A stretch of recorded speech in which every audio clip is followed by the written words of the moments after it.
在一个叫美湖镇的偏远小镇，万圣节将近，这里正在举办第10届山地人音乐节，无数游客慕名而来。酱油妹作为外景主持，正在镜头前介绍活动的盛况。刚说完开场白，酱油妹就把话筒丢给了工作人员，她要去晨跑，11点后再来接着播。工作人员很无语，但又不敢怼她，也不知道酱油妹是怎么想的，选哪里不好，偏偏要到连路都没有的树林里跑步。结果就遇到了食人魔三兄弟，以为对方在玩 cosplay， 酱油妹不仅没有意识到危险，还嚣张地问候了食人魔全家。话音刚落，竖起的中指突然没了。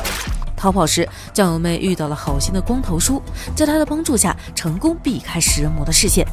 酱油妹以为得救了，谁知光头叔竟亮出一把大斧头，原来他才是隐藏的大 boss。光头叔是在逃的罪犯，躲在山里时遇到了刚从废弃疗养院出来的三兄弟，凭借狠辣的手段和智慧的头脑，光头叔成功将3人收编。谁能想到昔日叱咤一方的食人魔，竟也有变成打工人的一天啊！面对强势的光头叔，食人魔和小鸡仔一样乖巧，打不还手，骂不还口，脏活累活全都他们干。那么这次的倒霉蛋又会是哪些人呢？还是熟悉的配方，没错，就是眼前这5个大学生。金发妹和比利是一对小情侣，弹吉他的朱利安是队伍里唯一的单身汪。在前往美湖镇途中，他们被光头叔碰瓷，车子也撞到了路边的大树。见光头叔躺在马路中间，比利很郁闷，他压根没撞到人。不过他们还是上前看了看。光头叔抓住机会主动出击，可惜失手了。比利躲得快，只是手臂被刀子划伤。见状，他和另外2个兄弟对着光头叔一阵拳打脚踢。一直路边埋伏的食人魔正准备放箭，镇上的警车却在这时恰好路过。女警长卡特和警员拔枪震慑，这才控制住场面。警员在比利的车上找到一袋违禁小糖果，于是包括光头叔在内的几个人全被卡特带上车。警员则留在现场联系拖车。见有人落单，3兄弟喜上眉梢。按道理，警员手上有枪，应付食人魔应该没问题。然而他反应太慢，然后就没有然后了。警局里，大家都认为闹到这一步全是比利的责任。面对指责，比利很讲义气，表示小糖果都是他的，一人做事一人当，希望卡特能放走其他同伴。卡特想了想，同意了。眼下牢房里除了比利和光头叔，还有一个呼呼大睡的醉汉，他是镇上的居民，也是警局的常客。卡特查到光头叔的信息，得知他是一名潜逃30年的罪犯。当着光头叔的面，卡特给执行官打电话，让他明天来抓人。光头叔丝毫不慌，他笑里藏刀的说道：“你怕是活不到明天了。”卡特一听笑了，吓唬谁呢？当晚，食人魔3兄弟开始了行动。因为是万圣节，即便光明正大走在大街上，也不会引起任何怀疑。刚到小镇，他们便推倒了信号塔，通讯问题解决。接下来便是电力，于是3人又来到发电厂。监控室内，门卫正在无聊地玩着小猫钓鱼，直到3兄弟闯了进来，他才察觉异常，手拿电棍出去查看，食人魔正疯狂破坏着电箱。门卫本想上前制止，一看敌众我寡，还是保命要紧，可他根本跑不掉。最后，门卫被食人魔高高吊起，一阵火花带闪电，门卫整个人都糊了。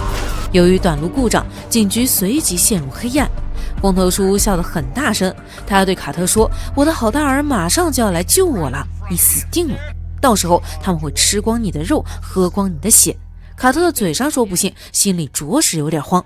警局里黑灯瞎火，还没信号，真要出事，他一个人确实顶不住。隔壁的醉汉已经清醒，受不了光头叔，请求卡特放他出去。作为回报，他在其他警员赶来之前，会一直待在警局协助卡特。安全起见，卡特用传呼机联系在音乐节现场执勤的警员。然而，警员正在车上和刚撩到的妹子打扑克，传呼机也被他顺手放在了车顶上。朱利安4人已经入住小旅馆，在停电之前，他已经联系到比利的父亲，有了超能力的加持，相信用不了几天，比利肯定能放出来。然而金发妹还是不放心，担心比利在局子里吃不好睡不好，于是一个人摸黑去给比利送晚饭。因为停电的关系，外面的街道空荡荡的。走着走着，金发妹遇到一个戴着面具的人，她并不知道对方是食人魔，还很有礼貌地打了声招呼。食人魔没有回应，还站在原地盯着她，这让金发妹感觉不太对劲，于是拔腿就跑。但食人魔很快就追上来，让金发妹领了盒饭。此时宾馆里的3个人浑然不知外面正在发生什么。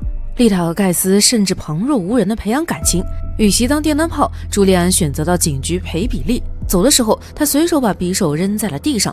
抵达警局后，朱利安才知道金发妹压根没来过。不过大家并没有多想，以为金发妹中途改变主意回了宾馆。丽塔和盖斯深入交流后，一个去洗澡，一个准备炫饭补充体力。就在这时，传来咚咚咚的敲门声。盖斯打开门，把食人魔中的老二当成喝醉酒认错房间的游客，对着他骂骂咧咧了好几句。见对方站在门口一言不发，盖斯非常生气地把门关上。结果刚躺下，门又响了，这回不是老二，而是人狠话不多的老大。盖斯刚开门就被2兄弟勒着脖子架走了。丽塔听到动静喊了几声，盖斯始终没有回应。再看看卧室，里面也没人。丽塔十分警觉，转头就到洗澡间掰下一截钢管，然后躲在门后。等食人魔进来时，丽塔趁其不备搞偷袭，可是她的力气实在太小，非但没有对食人魔造成任何伤害，反而被对方扑倒在地。之前朱利安留下的匕首起了大作用，丽塔成功摸到，给了食人魔一刀，这才化解了危机。不过盖斯就很可怜了，先是被食人魔砸断双腿，紧接着又被他们扔到警察局门口。见卡特走了出来，盖斯已经有转机。然而更绝望的事情发生了，食人魔竟当着卡特的面把他碾压成了一滩肉泥。食人魔扬长而去，卡特连忙开枪，但是并没有击中。现在他终于意识到光头叔说的不是玩笑话。卡特放出比利，给留在警局的几个人各自配了一把枪。卡特表示，从现在起你们就是警察了。比利还不知道金发妹已经领盒饭，担心她有危险，着急忙慌地想出去找人，结果被卡特阻止。当务之急是想办法联系外界，寻求支援。更重要的是，食人魔一定会想办法拆散我们，所以必须要团结，切不可单独行动。隔壁的二手商店有短波无线电，卡特决定到那里碰碰运气。很快，他成功和一个市区里的年轻人取得联系。卡特告诉对方，美湖镇出现3个杀人的山地人，让他赶紧在当地报警。可年轻人上网一查，发现美湖镇今晚还有山地人音乐节，以为卡特是在恶作剧。年轻人死活不相信，挂断了电话。醉汉听到门外有动静，想都没想开了枪。来的并不是食人魔，而是丽塔。好在醉汉枪法不准，直到听到丽塔的尖叫声，他们才敢开门。求援失败的卡特也在这时返回警局。比利还是很担心金发妹，他对卡特说，外面这么危险，我一个大男人怎么能让女朋友一个人在外面呢？你要么再铐住我，要么就放我走。或许是被比利的真心感动到，卡特竟真的同意他离开。担心有危险，朱利安陪着比利一起行动。2人在空无一人的街道上叫着金发妹的名字，当然不会有人回应。2人也完全没注意到躲在暗处的食人魔老三正盯着他们一举一动。没过多久，比利和朱利安如愿找到了金发妹，只是她早已变成一具血淋淋的尸体。就在2人要把金发妹带回警局时，老三闪现，为了报仇，2人一路追了过去。不料食人族在沿途设下埋伏，比利和朱利安接连被打晕过去。醒来时，比利埋在土里，只剩脑袋在外面，朱利安的双脚则被铁链绑着，2人喊破喉咙也没人来救。老三激动地开着铲车，将比利和朱利安无情虐杀。卡特不想坐以待毙，打算去把在外执勤的警员叫回来。如此光荣而艰巨的任务落到了醉汉的头上，但事情远比想象中要艰难。醉汉开着警车撞到了带刺的铁丝，连人带车翻到路边。等他从昏迷中醒来，发现自己就在隔壁的二手店。食人魔把他五花大绑丢进铁桶，随后开启了蒸肉模式。临走前，食人魔还将燃气瓶放在铁桶旁。听到醉汉的惨叫声，卡特要去救人，刚走到门口就被气浪掀飞几米远。警局里，光头叔也没闲着，开始给丽塔洗脑，只要放他走，就让食人魔留他一命。这种话能信吗？显然不能。可没经历过社会毒打的丽塔却相信了。获得自由的光头叔分分钟翻脸，第一时间戳下了丽塔的双眼。他跌跌撞撞到门口求助，卡特眼疾手快，给了光头叔一枪。算是看明白了，攻击反派作死团永远不会击中其要害，更没有补枪的习惯。救下丽塔之后，卡特把肩膀受伤的光头叔又押回了牢房。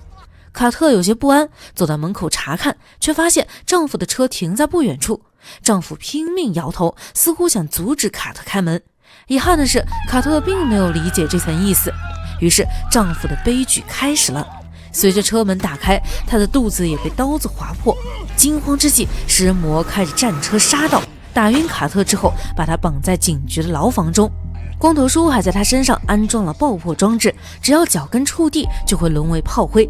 卡特撑一撑，或许还有生机。然而光头叔不讲武德，临走前点燃了警局。